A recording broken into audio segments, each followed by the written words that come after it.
Good morning, it's January 26th. This is To My Liberal Friends, and I'm John Haddo. I want to talk today about a subject that's a little touchy and a little sensitive at times, but here goes anyway.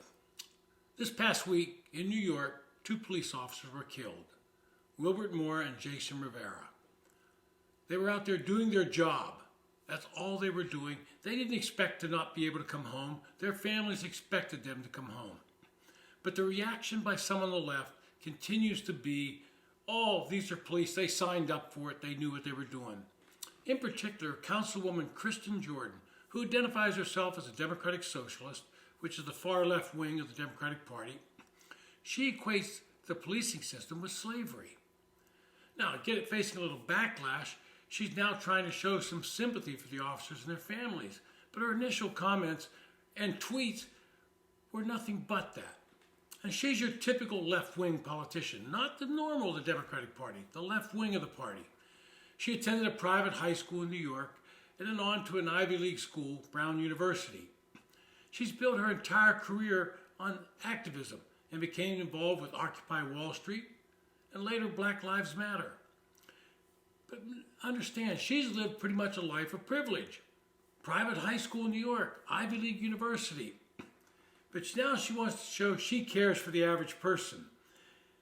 She was backed by AOC in her bid for city council and won a seat in a crowded primary in an overwhelmingly Democratic district.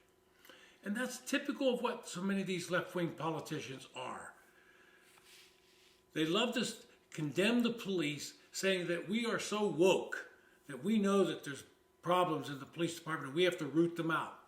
But we're seeing a backlash now on this defund the police movement.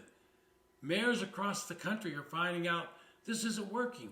If you talk to the average person living in many of these typically black neighborhoods, they want police there. They want to see the presence to stop the crime. They want to get the guns off the street. But these social activists, they know that doesn't fit their narrative, and so they continue to condemn the police.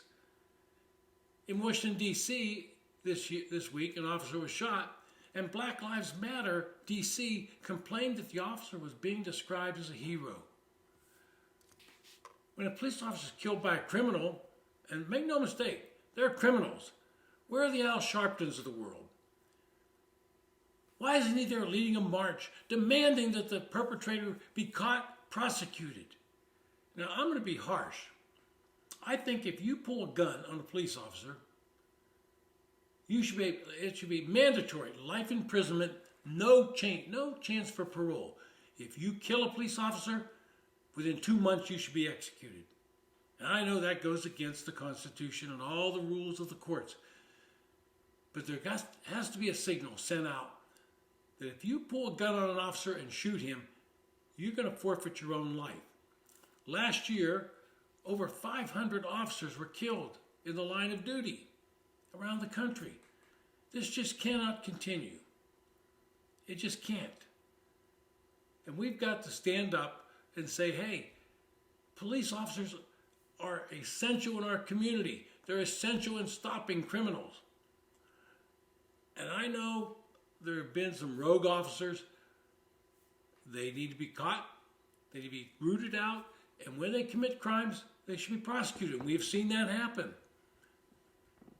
But I want to see some of these social activists change their tune and start saying, hey, we got to start defending the police officers out there that are risking their lives to ensure that we have law and order in our cities.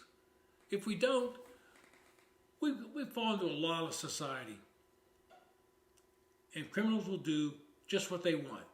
We're already seeing criminals become more brazen in shoplifting and walking into stores, walking out with stuff, right past security guards who are told, don't stop them.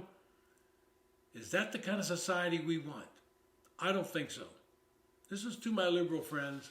Thanks for listening.